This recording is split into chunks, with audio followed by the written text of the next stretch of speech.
नमस्कार मित्रों। हम में से ऐसा कौन है जिसके जीवन में दुख नहीं आता?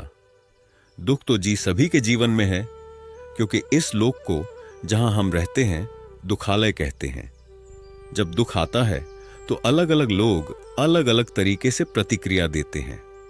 कोई चुपचाप सहता है तो कोई अपने दुख का ढोल पीटता है।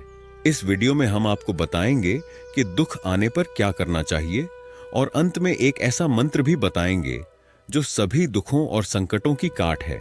वीडियो शुरू करने से पहले आपसे निवेदन है कि यदि आप आनंदाम पाठ चैनल पर नए हैं तो चैनल को सब्सक्राइब कर लें।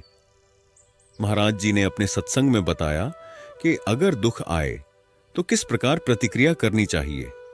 महाराज जी बताते हैं कि दुख चाहे कितना भी बड़ा हो, हमें किसी के भी आगे नहीं बोलना चाहिए। चुपचाप मौन रहकर सह जाना चाहिए।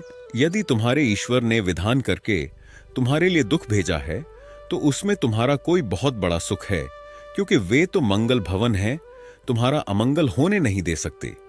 एक बार को लग सकता है कि हमारा अमंगल हो गया, हमारा ये हो गया, हमारा वो हो गया, हमारा कोई प्रिय हमें छोड़कर चला गया, हमारी नौकरी चली गई, हमारी धन संपदा लुट गई। कुछ नहीं, धैर्य पूर्वक अपने मार्ग में चलते रहो। स्वामी का विधान आया है, वह सुख का भी हो सकता है और दुख का भी।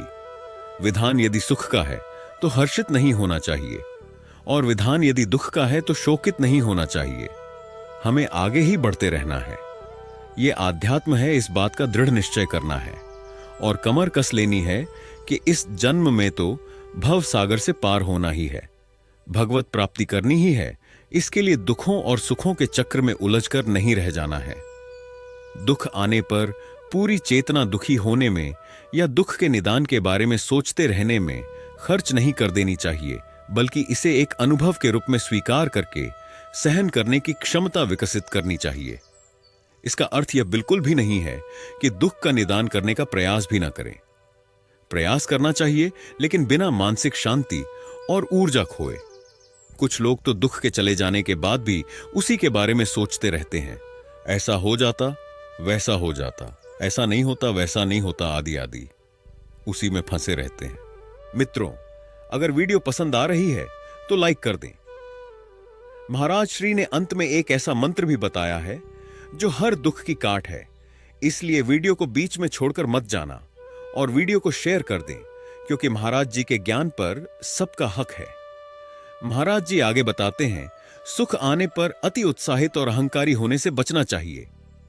हमें सुख और दुख दोनों में समान रहना चाहिए। भगवान श्री कृष्ण ने श्रीमद् गीता में यही बात कही है। सच बात तो यह है कि सुख की कामना ही समस्त दुखों का कारण है। ये जो कमजोर लोग होते हैं, उन्हें जहां अनुकूलता मिलती है, बोलने लग जाते हैं कि जब से हमने भक्ति शुरू की है तब से हमारे सब काम चकाचक बन रहे हैं।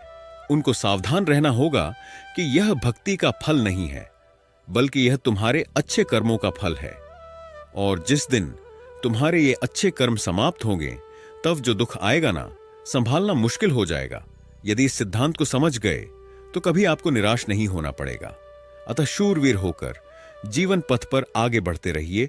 जो हमारी भक्ति है वह नई फसल है, और इस फसल की जो आनंद वृत्ति है वो भगवतानंद है, ज्ञानानंद है, अखंडानंद है, प्रेमानंद है। कोई भोगानंद या विषयानंद थोड़े ही है कि भगवान की कृपा से जो चाहे विषय भोग मिल गए। ये तो कर्मों के फल हैं। अच्छे बुरे दोनों फलों को यही नष्ट कर देना चाहिए। भगवत प्राप्ति की ओर बढ़ते रहना चाहिए। भगवत धाम, जहां सहचरियां नित्य सेवा का आनंद ले रही हैं, उस धाम की ओर सदा दृष्टि रखनी चाहिए। महाराज जी प्रभुपाद जी की बात कहते हैं कि वे कहते थे, चाहे कोई मुझे गाली दे, कोई मेरा अपमान करे, कोई मेरी पिटाई लगाए, फिर भी मुझे प्रभु से तनिक भी शिकायत नहीं करनी। प्रभु देख रहे हैं, और यदि उन्होंने पिटवाने का विधान किया है तो चुपचाप पिट लेंगे, पर किसी से नहीं कहेंगे। रही मन निज मन की व्यथा, मन में राखो गोए, सुनी इठलह लोग सब, बाटी ना लह कोय। अर्थात अपने दुख को अपने मन में ही रखना चाहिए। दूसरों को सुनाने से लोग सिर्फ उसका मजाक उड़ाते हैं, परंतु दुख को कोई बांटता नहीं है। इसलिए असंग रहिए, फिर किससे कहें अपने दुख सुख की बात।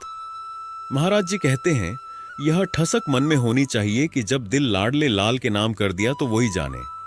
सुख दुख की बात हम क्या जाने, हम तो बस आपके हैं, फिर मौन हो जाए।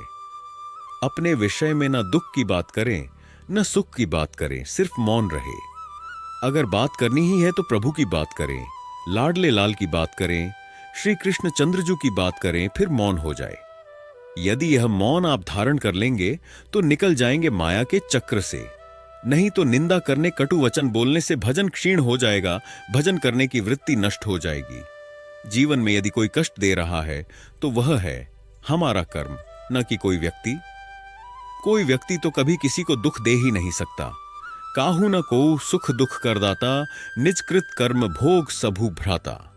अर्थात कोई किसी को दुख सुख नहीं दे सकता, सभी अपने अपने कर्मों को ही भोगते हैं। अतः ये भाव करना चाहिए, मेरा कर्म ही उसे पर सवार होकर मुझे दंड दिलवा रहा है, तो मैं अब किससे कहूं? अगर दांत से अपनी जवान कट जाए तो किससे शिकायत करूं?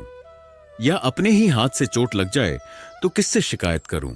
हम सब आत्मा के स्वरूप हैं और हमारा कर्म ही उनके ऊपर संवार होकर हमें दंड दिलवा रहा है। अगर भागवत प्रेम प्राप्त करना है तो मुंह बंद रखो और याद रखो, न वो कोई रूप था और न ही वो रूप अब कभी मिलेगा। वह श्री कृष्ण ही उस रूप में है। जिस रूप को तुम माता पिता, भाई बहन, मित्र आदि मान रहे हो, ये सब रूपों में मेरे प्रभु श्री कृष्ण हैं। यदि ऐसा मान लोगे तो जीवन मुक्त हो जाओगे, नहीं मानोगे तो मोह में फंसे रहोगे और दुर्गति को प्राप्त हो जाओगे। अनंत बार यह मैं, यह मेरा कह कह करके तुम मरते रहे और तुम्हारा मोह बंधन दृढ़ होता रहा। अब तो समझ जाओ, इस जन्म में एक बार तुम थोड़ी हिम्मत करो और हृदय से सच्चे मन से प्रभु श्री कृष्ण को, श्री हरि को अपना मान लो। एक बार हृदय थोड़ा मजबूत करो। यह मजबूत होता है सत्संग से और नाम जप से। और पुकारो कि प्रभु आप मेरे हो। आप पुकारो मीरा जी की तरह, मेरे तो गिरिधर गोपाल, दूसरों ना कोई है ही नहीं दूसरा उन जैसा कोई। आप कहेंगे कि फिर ये सब वास्तविक नहीं है भाई, केवल भास रहा है, प्रतीत हो रहा है। असली सत्य तो वही प्रभु हैं जो हर जगह विद्यमान हैं। उनकी लीलाएं इतनी अद्भुत हैं कि कभी कभी यह लगता है कि वह छिपकर हमारे साथ खेल रहे हैं। वास्तव में सब कुछ उन्हीं से है और उन्हीं में समाया हुआ है। वसुदेव सर्वत्र हैं और यही सबसे बड़ा सत्य है। यह जानकर हमें हंसी भी आती है कि प्रभु कितनी कुशलता से यह छुपा छुपी का खेल खेल रहे हैं। मित्रों, अब बात करते हैं उस मंत्र की जो महाराज श्री ने बताया और जो सभी दुखों की काट है। इस मंत्र को कभी भी कहीं भी जपा जा सकता है, इसके लिए कोई प्रतिबंध नहीं है। और सबसे बड़ी बात, इसे कोई भी जप सकता है। मंत्र इस प्रकार है, ओम कृष्णाय वासुदेवाय हरे परमात्मने प्रणतः क्लेशनाशाय गोविंदाय नमो नमः। इस मंत्र का प्रतिदिन सुबह या शाम के समय 108 बार जप करने से किसी भी प्रकार का संकट आपके पास नहीं आ सकता। यह मंत्र सभी संकटों और विघ्नों से रक्षा करने वाला माना गया है। मित्रों, आपको वीडियो कैसा लगा कमेंट बॉक्स में लिखकर बताएं और आनंदधाम पाठ चैनल को सब्सक्राइब करें और अधिक से अधिक शेयर करें, क्योंकि यहां मिलती है सही और सटीक जानकारी। मित्रों, इस वीडियो में बस इतना ही। मिलते हैं ऐसी ही एक और वीडियो में। धन्यवाद।